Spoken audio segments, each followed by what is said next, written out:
বিয়ে বাড়িতে খেতে বসলে সবার আগে আল্লাহ আল্লাহ করি কাচ্চি না দিয়ে যেন সাদা পোলাও দেয়।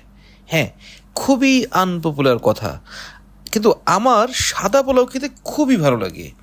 এই যে এইভাবে টিকিয়ে আসবে, সবজি আসবে, রোস্ট নিয়ে খুব টেনশন হবে, লেগ পিস নাকি ব্রেস্ট পিস। প্রথমে টিকিয়া ভেঙে মুখে দিতে হবে, সবজি খুটখাট খেয়ে ঝাঁপিয়ে পড়তে হবে রোস্ট নিয়ে, মুখটাও রাখতে হবে হাসি হাসি। কে যে কখন এসে একটা ছবি তুলে নেয় বলা তো যায় না। হ্যাঁ, গ্লাসে যে বোরহানি আছে সেইটার কথাও ভুললে চলবে না, ওইখানেও চুমুক দিতে হবে মাঝে মধ্যে। বোরহানির বিষয় আসলে কি বলতে হয় জানেন তো?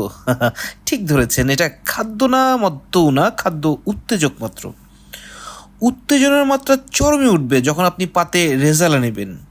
এই সময় মাথা ঠিক রাখতে পারাটা খুব কষ্ট।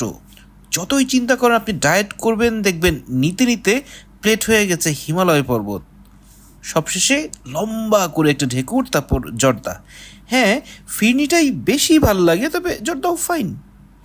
এই বিয়েবাড়ির খাবারটাও ফাইন, আর আপনি যে শেষ পর্যন্ত দেখলেন সেটা আরও বেশি করে ফাইন।